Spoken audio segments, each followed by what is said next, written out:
siin juba ka eelnevatest ettekannetest on see puhkuse faktor läbi käinud ja noh, kui me üldse vaatame sporti laiemalt ja just seda tippsporti, et eks siis ju selline kõige suurem küsimus, ma arvan, mille üle nagu paljud treenerid ja sportlased pead vaevad, ongi ju see, et kuidas leida see ideaalne tasakaal, ütleme siis maksimaalse koormuse ja puhkuse vahel, et tegelikult ju selliseid väga täpsed indikaatorid meil puuduvad, et kus siis on see piir, et kus siis peaks nagu hoogu maha tõmbama, et kindlasti väga paljusti tegutsetakse oma seniste kogemuste, tunnetuse peal, aga kui tõesti oleks mingisugune selline abivahend, mis tõesti nüüd ütleks, et nüüd on õige aeg puhata, nüüd on õige aeg koormust anda, et mis siis viga oleks medalit saavutada. Kas oli 2009. aastal, kui sa esimest korda nagu märkasid, et asjad ei ole päris nii, nagu peaksid, et mille järgi sa siis aru said? Oli seal lihtsalt võistlustulemus või mingid muud näitajad, markerid? No tegelikult ma siin olen ise ka uurid natuke, et kuidas treener seda toonast perioodi nagu nägi ja eks see oligi selles mõttes selline nagu natukene inimvõimete piiri katsetamine, et tegelikult treener, kui me koostööd alustasime 2000 aasta sügisest, et siis tegelikult juba seal kuskil 2007, et tagantjärgi niimoodi omavahelises vestluses ta väitis, et tema jaoks oli juba ammu nagu müsteerium, et kus siis on minu piirid, et tema nagu loogika ütles juba ammu, et kuskilt peaks nagu asi järgi andma või kuidagi tulemust ei tohiks enam kasvada, sest et pidevalt nagu maht kasvas ja see intensiivsus kasvas, aga mina ei näidanud nagu kuskil mingid märke, et võiksin nagu kuidagi selle kõige all nagu murduda, aga jah, sealt läks veel paar aastat edasi ja tõesti 2009, kui ühtepidi me nagu olime väga veendunud, et nüüd võiks midagi väga suurt juhtuda, et just pärast olümpiavõitu, pärast maailmameistritiitlit olime siis sellise oma viimase eesmärgi püstitanud, et nüüd võiks selle maailmarekordiga ära teha, et siis tõesti me läksime nagu arvatavasti üle piiri ja võib-olla see, kuidas ta nagu välja paistis, et ega piltlikult öeldes, et ei saa öelda, et tulemused oleks väga kehvad olnud, aga et tollest aastast see tegelikult pärineb ka minu pikim nagu võiduseeria, aga seal oli ka kindlasti palju sellist õnne, et väga tihti, ja kuna minu selline võib-olla baastase oli ka suhteliselt kõrge, siis tõesti isegi, kui mul oli selline natukene tagasihoidlikum päev, siis ja vastastel ei olnud selles mõttes väga head päeva, siis ma ikkagi võitsin, aga ma arvan, et just, et kui võtta sellist võib-olla viimast ettevalmistust maailmeistrivõistlusteks, siis selles faasis oli juba treeningutel päris palju sellist võib-olla ebastabiilsust ja ka sellist ebakindlust, mis kindlasti viitasid sellele, et sellest ületreeningust on jäänud ikkagi teatud sellised sügavad jäljed, mis ka võib-olla sellisel raskel hetkel, kui tõesti vastased hakkasid seal paugutama ja endal võib-olla see kõik ei õnnestunud nii hästi, et siis jättiski mind kuskile sellisesse mingisse avariirežiimi, kus siis kõik katsed olid ühes augus ja sellist vajalikku purakat ei suutnud näidata. Kas võib nagu eristada, oli see rohkem nagu vaimne väsimus või tundsid, et lihas on nõrgem, kas ka mingid kehaliste võimete testid näitasid seda või kummalt poolt see nagu rohkem tunda andis? Kindlasti mingil hetkel vahetult pärast seda ületreeningut, mis siis oli seal kuskil, ütleme, maikuu alguses, et tõesti nagu see ületreeningu tajumine on selles mõttes natuke selline, selles mõttes ebameeldiv tunne, sest et ta tuleb nagu sellise väga pika viitega, et see ei ole nüüd niimoodi, et ma nüüd nagu täna tunnen, et natuke olen nagu väsinud ja siis et ma võib-olla võtan nädalaks ajaks selle aja maha ja kõik on korras, et noh, selge see, et meie alal on selles mõttes sellest kindlasti natuke lihtsam välja tulla, et kui me räägime võib-olla mõnest sellisest aeroobse taustaga alast, siis noh, siis seal see, ütleme, need ületreeningu jäljed võivad nagu väga pikalt meie organismi mõjutada. Aga tõesti nagu ühel hetkel, kui oli selge, et on nagu üle piiri mindud ja noh, eks seal oligi selline suur tahtmine oli seal taga, et tahtsime nii jõusaalis ennast tõestada ja uusi tippmarke püstitada, samal ajal heitesektoris pikki kettakaari näidata, et noh, need kaks asja selles mõttes nagu päris käsikäes ei käi, et nagu siin Engi tõi näite, et kui siin keegi tegi umbes nädal enne on olümpiamänge jõusaalis rekordi, et noh, et need asjad nagu selles mõttes käsikäes ei käi, et nendest igast asjast on mingi selline ületuleku aeg ja kuidas need asjad siis peaksid sinu põhitegevusse realiseeruma, aga jah, et kurb on jah see, et ühel hetkel, kui sellest aru saad, siis tõesti tegelikult nagu noh, ja kui sa selles mõttes oled esmakordselt ka sellises nagu faasis ja sa oled nagu selline suure töötaustaga inimene, siis on nagu tõesti väga raske seda olukorda nagu selles mõttes hakata nagu arutama, et kui seni see, ütleme, tolle hetkeni minu kogemus oli see, et kui ma juba puhkasin 2 päeva, siis see tähendas juba sellist väga erka ja head tunnet, siis tõesti selles seisus, noh, ma arvan, et ka seal võib-olla see nädalane puhkus ei oleks selles mõttes seda olukorda ära nagu lahendanud, et seal oleks vaja olnud hoopis kardinaalsemaid muudatusi, aga noh, kahjuks pean mina tõdema seda, et mina olin nagu see inimene, kes ikkagi lõpuks pidi seda kõike hakkama nagu õppima ikkagi sellisest oma näppu lõikamisest või sellisest oma valedest sammudest, et kahjuks jah, ei suutnud seda ette näha. Kui täpsustada siin, kas võid öelda, et ütleme aastast kuskil 2000 kuni 2009 su treeningkoormused järjest tõusid? No ütleme niimoodi, et üldjoontes küll, et võib-olla selline vaheetapp oli seal aastal 2006, ja noh, ütleme mingil määral 2005, kus siis natukene vigastused segasid võib-olla sellist koormuse kasvatamist, et aga tõesti 2006 olin pikalt seljahädaga kimpus ja noh, tegelikult ütleme seal kuskilt vist veebruarist märtsist sisuliselt kuni maikuuni noh, pidin ikkagi sellised jõusaali harjutused väga alla tõmbama ja ka heitmistel oli probleeme, et see hoidis nagu selles mõttes seda vahepealset võib-olla perioodi natukene rahulikumalt ja noh, samas sealt ka nagu tagantjärgi tarkuse, et tegelikult ka minu isiklik rekord pärineb aastast 2006, et kus tegelikult siis võib-olla tõesti ma treenisin tunduvalt vähem, aga see oli natuke selline nagu sundseis, et kindlasti kui mul oleks võimalus, ma oleks treeninud nagu rohkem, et seal nagu mingisugune selline tõde jälle peidus oli, et väga tihti ikkagi tippspordis on see, et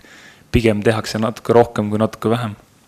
Kui nüüd tagasi mõelda aastale 2009, et kui need ületreeningu ilmingud tulid üha enam tuntavaks sulle, et millest see oli tingitud? Oli see suur treeningkoormus, oli see ütleme, keskpärane taastumine, oli see lihtsalt, et iga muutus iga aastaga suuremaks vanus või? No pigem, et ma usun, et ikkagi see põhiolemus peitus ikkagi selles, et igal inimesel on kuskil mingid piirid ja noh, kui sa tõesti nagu tahad lühikesel perioodil sellest kehast ikkagi noh, väga-väga palju välja võtta, annad talle ikkagi nagu väga palju sellist, ütleme, suurt koormust, siis noh, tõesti nagu ka kõige kangemad selles mõttes murduvad ja noh, selge see, et oleks kuskil mingi selline kaval aparaat, mis seda näitaks, et kui keha nagu jõuab kuhugi punasesse või organism, et nüüd on nagu aeg nagu stepsist välja asi tõmmata ja oodata, kui asi taas rohelises on, et see teeks olukorra väga, väga palju lihtsamaks, aga jah, teistpidi, eks siis tulebki nagu neid, noh, kindlasti minu jaoks oli see mingisugune selline murdelise tähendusega hetk, et eks siis ma hakkasin nagu aru saama, et et kindlasti muudatusi on vaja ja noh, kindlasti selle puhkuse tähtsuse osakaalu suurenemine oli kindlasti ka sellest tingitud, et ma usun, et see Londonis võidetud medal suuresti peitub selles 2009. aasta ebaõnnestumises. Selge see, et võib-olla kui me oleks seal juba 2009 muudatusi rohkem sisse viinud, siis võib-olla see kogu periood oleks võinud kujuneda hoopis teistsuguseks, aga noh, oleksid ja noh, ma arvan, et ka see, mis on praegu juhtunud, on olnud piisavalt informatiivne, mida teistega jagada ja millest ise on väga head kogemused saadud. Kas 2009, kui sa mõistsid, et asjad peaksid olema teistmoodi treeningprotsessis, et kas oli kohe selge, et mida muuta ja kuidas muuta või oli mingi otsingute periood? No tegelikult ega selge kindlasti ei olnud, sest et eks seal oli nii sellist, kui võtta ikkagi aluseks see võib-olla see 9 aastat treeningute süsteemi, millega ma olin ennast niivõrd nagu kaugele arendanud, et see oli ikkagi niivõrd nagu minu sellises nagu olemuses ja mõtetes sees, et ega see puhkamine nagu ja just selle puhkuse osakaalu suurendamine, et ega see nagu lihtsalt ei tulnud, et seda enam, et kui sa oled kõige harjunud sellega, et võib-olla, et sisuliselt iga päev, või mitte just iga päev, aga nädalas näiteks 3-4 korda ennast nagu treeningutel testida on igati normaalne ja sellest sa igati taastud ära, siis tõesti selle mõtteviisi muutus, et nüüd me ikkagi puhtalt ainult kogume mingil hetkel sellist energiat ja siis seda testime võib-olla tunduvalt harvemini, et selle mõtteviisist arusaamine võttis ikkagi mitmeid aastad, et ma usun, et kindlasti 2010 ja 2011 läksid ikkagi ka väga selgelt selliste uute vahekordade otsinguks ja ütleme, et veel seal tõesti 2011. aastal oli veel selles mõttes selliseid nagu natukene kõhklemiskohti, aga õnneks tõesti ütleme siis selle 2009, 2010, 2011, et selle 3 aastaga me ikkagi suutsime, ütleme siis selleks Londoni aastaks leida sellise ikkagi suhteliselt kindla mudeli, millesse me uskusime, et millega me nagu näppu ei lõika ja tõesti, kui me vaatame nüüd selle viimasel hooajal tagasi, siis ma olen nüüd kõigi osapooltega nagu ka arutanud ja analüüsinud, et ma arvan, et me seal nagu suures osas küll ühtegi sellist viga ei teinud, et seal nagu enam selliseid katsetuskohti ei olnud. Et Londoni olümpiaks valmistumise mudel, et see oli kõige parem, mis hetkel oli võimalik välja töötada? No ma usun küll, et arvestades neid muutusi, mis me olime nagu teinud ja arvestades tõesti võib-olla neid vahepealseid otsingu aastaid, et sellest seisust me kindlasti võtsime nagu maksimumi välja, et kui tõmmata paralleeli kas või varasemate hooaegadega, siis ka see näitaja, et ma saavutasin või minu hooaja tippmark sündis just siis kõige tähtsamal võistlusel, et see on nagu minu enda karjääri jooksul küll selline väga suur kvaliteedihüpe, et kui ma siin just paar päeva tagasi lõin kokku oma selle hooaja keskmise tulemuse, siis tegelikult väga huvitav oli see, et erinevus eelmise aastaga, siis 2011. hooaega oli 1 sentimeeter, et see keskmine oli see aasta isegi 1 sentimeeter nagu nõrgem, 65-85 ja siis parim tulemus olümpialt 68-03, et üle 2 meetri nagu erinevus, et see on nagu, ma enda puhul hindaks küll seda väga nagu kõrgelt ja samas kindlasti, kui me võib-olla vaatame ka sellesse konkreetsesse võistluspäeva, siis kindlasti jäi sinnagi võib-olla selline protsendiline varu, et ma ei saa öelda, et ma ennast võib-olla 100% realiseerisin, aga see on selles mõttes selline, see ongi see olümpia õhustik ja seal ka selles mõttes kõige paremad ja kangemad ikkagi peavad erinevate selliste probleemidega nagu maadlema, aga ma usun küll, et selles mõttes üks ennast nagu parimini realiseeritud hooaeg. kui nüüd mõne lausega kokku võtta, et mis siis nüüd ütleme hooajal 2011-2012 on teistmoodi kui hooajal 2007-2008 ettevalmistuses? On mahud väiksemad, on intensiivsus, laagreid vähem, rohkem, kuhu suunas see muutus liikus? No jah, kindlasti, eks seda kõike on nagu natukene vähem, et kuna vundament on nagu väga tugev ja see töö, ütleme, mis on seal võib-olla, ütleme selle minu karjääri võib-olla esimese 7-8 aastaga laotud, et see on nagu väga tugev ja kui esimestel hooaegadel, kui ma seal selles mõttes noorem mees olin, siis pärast hooaja lõppu ma suutsin võib-olla kuskil seal nädala jagu treeningutest eemal olla ja siis kohe uue hooaga peale, et nüüd on need viimastel hooaegadel on need puhkeperioodid veninud siin kuskil 2 kuu peale ja tõesti siis selle 2 kuu jooksul sisuliselt ma spordisaali uksest sisse ei lähe, et kripeldama ei hakka kuskilt või? No eks ta nagu ongi selline 2 otsaga asi, et algul nagu tuleb ennast võib-olla natuke pingutada, et sinna mitte minna, aga samas tuleb tunnistada, et mingil hetkel kuidagi see saab juba selliseks harjumuseks ja tundubki, et päris mõnus on, et ei tahagi ennast nagu väga selles mõttes nagu sundida, aga see on selline tõesti mingi periood ja kus selleks, et ennast ikkagi uuesti, ütleme, täis laadida, selleks on vaja neid hetki, et sellest kõigest võib-olla natukene nagu distantseeruda, aga kindlasti, kui ma vaatan võib-olla kuskile sinna aastatesse 2004-2005, et tõesti need treeningmahud või selles mõttes kas või need laagrimahud, et kui seal olid ikkagi võib-olla sellised laagrid, mis olid igal ju kuskil seal 3-4 nädalat, siis praegu mul on jõudnud arusaamisele, et võib-olla selline kõige efektiivsem laagri kestvus või optimaalsem on kuskil seal 2,5 nädala kandis, et kui tõesti nagu piisavalt intensiivselt nagu treenida, siis juba kui peaks tegema pikemat laagrit, siis tõesti tuleks seda ka laagri ülesehitust muuta, et peaks olema siis võib-olla sarnane sellele, mida me siin ütleme kodus sisetingimustes teeme, aga paratamatult meie alal treenides väljas on see intensiivsus ikkagi kordades erinev sellega, mis me teeme siis võrgu ees, ja muidugi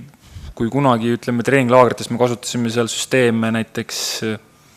4-1, 3-1, mis tähendas seda siis, et oli siis 4 treeningpäeva järjest, kus siis, ütleme, oli siis 2 korda trenni päevas, siis nüüd on need pigem muutunud selliseks 2-1 ja samamoodi nagu siin endõi välja Heiki puhul, et mingil hetkel muutusid toodi sisse 2 treeningu asemel 1 treening päevas ja et samamoodi olen ühildanud heite ja tõstetrenne, et lihtsalt seda aega, mida siis treeningsaalis veedetakse, et seda nagu vähendada ja optimeerida, et tõesti sellisest, ütleme, lühemast ajast võtta rohkem välja ja tõesti nagu seda 2 trenni vahelist taastusperioodi nagu pikendada, et need on olnud kindlasti sellised väga efektiivsed. Mis on nagu treeningu ülesehituses muutunud, et kas näiteks heitetreeningute osakaal on samaks jäänud ja vähenenud, ütleme, jõutreeningute osa või üldkehalise ettevalmistuse osa või kus suunas see muutus on seal läinud? Kui rääkida üleüldiselt hooaja ülesehituses, siis kindlasti suurim erinevus on võib-olla, kui varasemalt viljelsime sellist 2 tipuga hooaega, siis ütleme, et olümpia aasta oli küll väga selgelt kõik ühele kaardile ja ühel võistlusel. Et varasemalt oli ikkagi see, et kevadel varakult olime juba Ameerikas, üritasime juba seal väga häid tulemusi teha, et enam see ei ole nagu prioriteet ja tõesti vanusega on tekkinud ka see arusaam, et 2 korda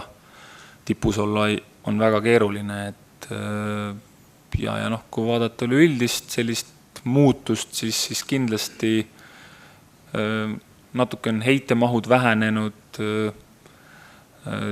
ütleme jõusaali poole pealt samamoodi, et võib-olla mahud on kindlasti nagu, ütleme nii korduste osas vähenenud kui ka seda, et noh, arusaamine sellest, et kas 10 lisakilogrammi kuskil kükis või mõnes muus sellises harjutuses, et noh, arvatavasti see sellist põhisooritust ei paranda, et pigem on teada, et mingisugused optimaalsed numbrid, mida kindlasti on vaja, aga samas nendeni jõuda, tulenevalt vundamendi tugevusest, noh, ma ütlen, et ma olen suuteline ennast viima nagu oma selliste heade füüsiliste näitajateni kuskil, noh, ütleme 8-10 nädalaga, et selles mõttes oluline on lihtsalt sellist üldist sportlikku võimekust hoida ja tõesti, kui ühel hetkel on vaja gaasi võjutada, siis ütleme, see tase tuleb kiiresti, et sellest tulenevalt tõesti võib hooajale vastu minnes mingid perioodid lihtsalt treenida väga, väga optimaalselt, et ennast nagu säästes. Kas see, et sa leidsid, et nüüd tuleb nagu vähem treenida, kas on seotud sellega, et sa jõudsid oma, ütleme, võimete piirile või nagu ajakirjandus ütleb, et sa lihtsalt oled nüüd vana mees? No ütleme niimoodi, et eks me oleme seda mingil hetkel ma hakkasin isegi uskuma, et ma võib-olla olengi juba vana mees, et aga samas, noh, ma ei tea, kui me vaatame siin Virgilius Aleknat, kes on nagu 40, et noh, võrdes sellega ma ei saa nagu ennast, noh, ja seda enam, et Alekna ütles ka omapoolse kommentaari, et noh, et ta veel mind nagu sellesse, ütleme, veteranide klubisse veel ei võtaks, et seal ta oleks veel esialgu Tammertiga, et jah, et kindlasti mingi osa on siin sellistel füsioloogilistel muutustel, noh, kindlasti ma usun, et mingi osa on ka selles, et eks meil igal ühel on mingi selline ressurss, mida tuleb ikkagi selles mõttes mõistlikult kasutada ja noh, ühel hetkel, kui sealt on võib-olla hästi palju välja võetud, et siis selles mõttes tuleb seda nagu jälle taastada, et kogu aeg ainult välja võtta ei saa, aga ma usun, et eks seni, kuni kõik on hästi, ega siis sa nagu otseselt ei otsigi selliseid uusi lahendusi, aga jah, ütleme, et saades vanemaks, olles isegi nagu selline minusugune rutiini nagu fanaatik, et ühel hetkel tuleb hakata nagu asju muutma ja lihtsalt muuta selles mõttes, et treeningutesse tuua vaheldust, ja noh, nagu me teame, et ega sellist ühte kindlat ütleme sellist metoodikat või süsteemi ei ole, et sinna tippu viib väga-väga palju erinevaid võimalusi ja selleks, et lihtsalt ühel hetkel oma võib-olla sellist just seda võib-olla vaimu poolt nagu erksan hoida, siis kindlasti igasugused uutmoodi harjutused on teretulnud, et lihtsalt minna hooajal natuke teistmoodi vastu, samas see ei tähenda seda, et see peaks kuidagi seda lõpptulemust ütleme tegema nõrgemaks, et pigem usun, et just nendes uutes lähenemistes on just see võlu peidus, et sealt võib midagi täiesti selles mõttes uut tulla, mis aitab võib-olla selle samale tasemele tagasi, kus kunagi sai oldud. 2009 pani nagu mõtlema sind su treeningute või noh, sügavamalt mõtlema su treeningprotsessi üle, et kuidas on nüüd viimastel aastatel muutunud su treeneri Hafsteinstoni roll sinu juhtimisel, treeningkoormuste määramisel, harjutuste valikul ja nii edasi? No kindlasti me oleme alati väga palju, noh, ütleme, alati hooaja hakul me oleme arutanud nagu sellise pika plaani nagu läbi, et kuidas me sellele hooajale vastu läheme, millised on ettevalmistavad tsüklid, millised on jõumahud, millised on heitemahud. Aga tõesti, ütleme, et siin võib-olla viimasel, noh, ikkagi ma arvan, 2-3 aastal on siis selline minu enda, ütleme siis see tagasiside roll ja minu enda selline, ütleme, otsus on ikkagi väga, väga selgelt siin nagu mängu tulnud, et tõesti, kui algaastatel oli ikkagi see nii, et treener pani väga konkreetselt plaani paika ja ma olin ise selline väga usin selle plaani täitja, et kohati isegi võib-olla selline selles mõttes fanaatiliselt hull, et võib-olla pärast haigusjärgset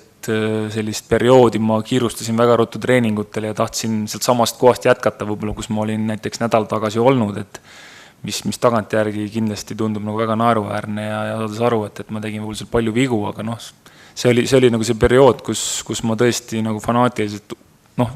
seda plaani nagu selles mõttes uskusin ja ma teadsin, et noh, et kui mul nüüd mõni trenn vahele jääb, siis järelikult noh, ma ei jõua oma selle lõppeesmärgini, et aga praegu on tõesti nii, et minu selles mõttes treener saadab mulle küll plaani, mis on selles mõttes selline nagu suur nagu selline üldpilt, kuhu siis minul endal on nagu alati lähtuvalt olukordadest võimalik nagu muudatusi sisse tuua ja otsustada, et tõesti, kui mingil perioodil ma mäletan, et isegi kui meil oli nagu plaan paika pandud, siis väga raske on nagu ette näha, et kui me kuhugi võistlusele läheme, et kuidas selle koha peal on võimalik treenida, jõusaali kasutada, et siis väga tihti tõesti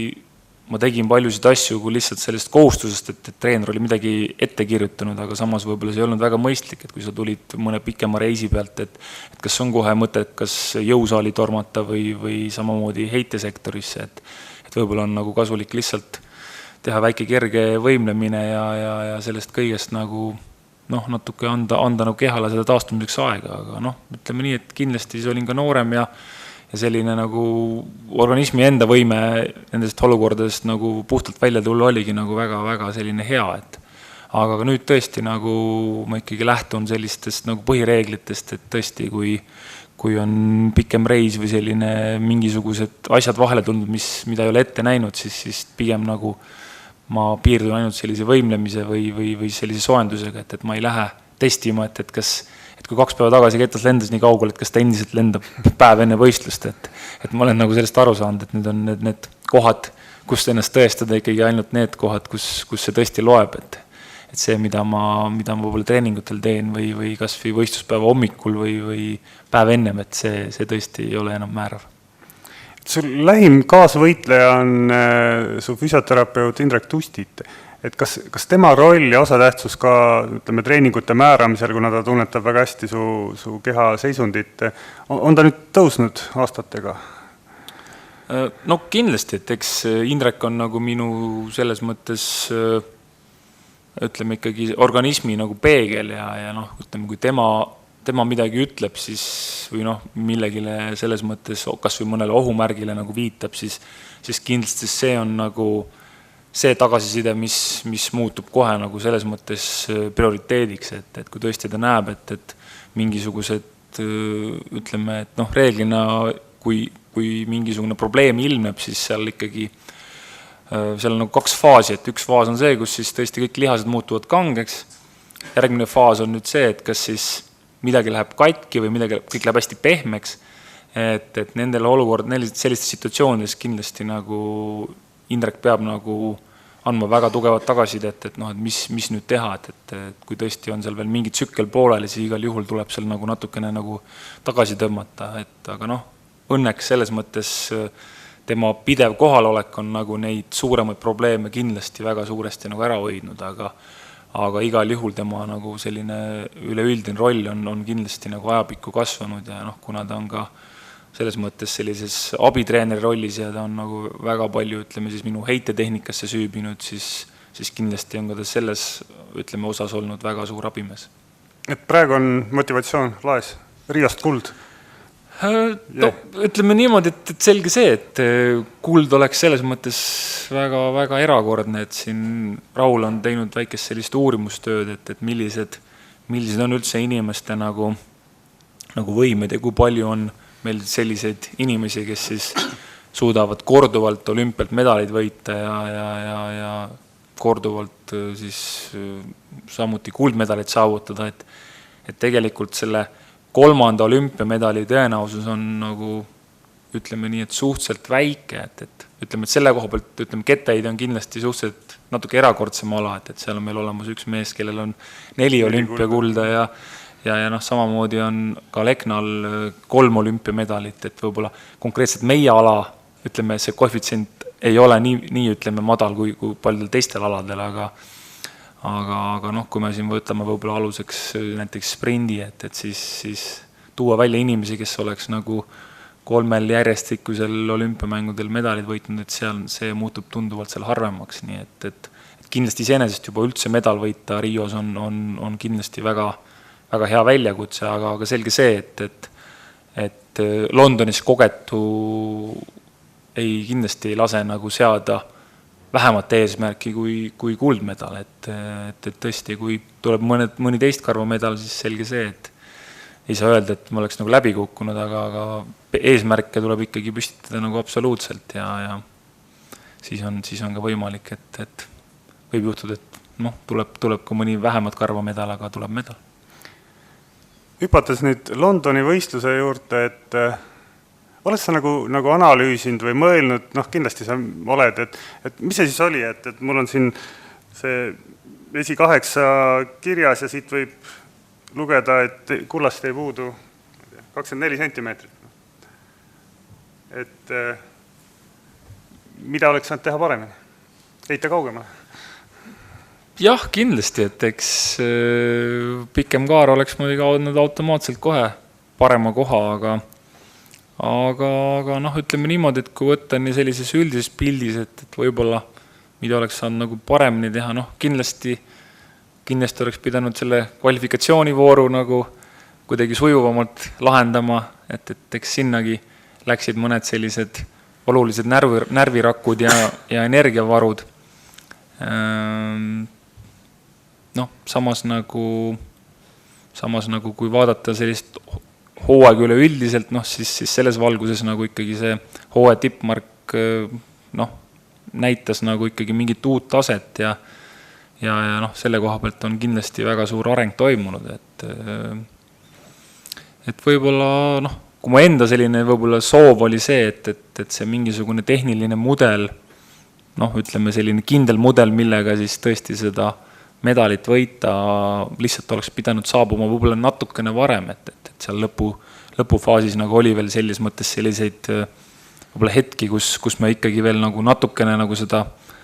seda tehnilist osa nagu korrigeerisime, aga et tõesti, et kui see periood oleks olnud natukene pikem, kus ma oleks nagu selles mõttes sellises turvalises tsoonis olnud, et ma tean, et kõik on täpselt nii, nagu ma tahan, et võib-olla see oleks nagu sellist natukene seda ütleme, tulemuslikku poolt nagu parandanud, aga samas see kõik on jälle selline oleks, et võib-olla kui oleks jälle olla valida, et kas mul on siis näiteks seal, ma ei tea, 6 heidet tulemusega 67 meetrit või siis tõesti see 1,68, siis tuleb ikkagi võtta see, mis on nagu üks kaugem, et see ülim stabiilsus ei ole ka jälle see, mis nagu pikas perspektiivis oleks just see mida tahta. Ja vaadates nüüd veidi ka tulevikku, et kuidas sa tunned, et kas sul on nagu, ütleme need eksirännakud lõppenud ja sa enam-vähem kindel tee, kuidas valmistuda Rioks, et nagu tead, mida peaksid tegema, kui palju, kuidas puhkama? Selge see, et ega siin ei saa öelda, et praegusel hetkel nagu on selline mingi ülidetailne nagu tegevuskava olemas, et kuidas selle Rio suunas minna, et Indrek Tustit, kes on mu selline hea abimees olnud siin pikki aastad, et tema nagu seisukoht on selgelt see, et ta näeb, et igat hooaega, mida ma nüüd uuesti alustan, et selles igas hooajas peab olema midagi uut, midagi teistmoodi, et kui me läheksime täpselt samamoodi, nagu me läksime võib-olla vastu Londonile, et see kindlasti nagu teistkordselt edu ei too, et siin igal juhul tuleb leida mingisuguseid uusi harjutusi, mingisuguseid täiesti võib-olla uusi lähenemisi, et pidevalt võib-olla hoida nagu see, ütleme, vaim muutumises, keha muutumises, et selge see, et neid kõiki neid näiteid on võimalik saavutada nagu endiselt ja seal kindlasti ma arvan, et mingisugust füsioloogilist piiri ei ole nagu veel ette tulnud, aga jah, pigem sellises võib-olla mitmekülgsuses peitub see Rio ettevalmistuse mudel ja ma selles mõttes ise ka sellesse usun, et eks me peame siin nagu selles mõttes aasta korraga minema, aga kuna üld sellised nagu ma arvan seisukohad, mis on nagu siin, mis aitasid selles Londonis seda medalit võita, siis need on tegelikult nagu paigas, et sellises suurel kursil me nagu kindlasti katsetusi ei tee, aga selliseid väikeseid taktikalisi põikeid eri harjutustes vahelduses kindlasti.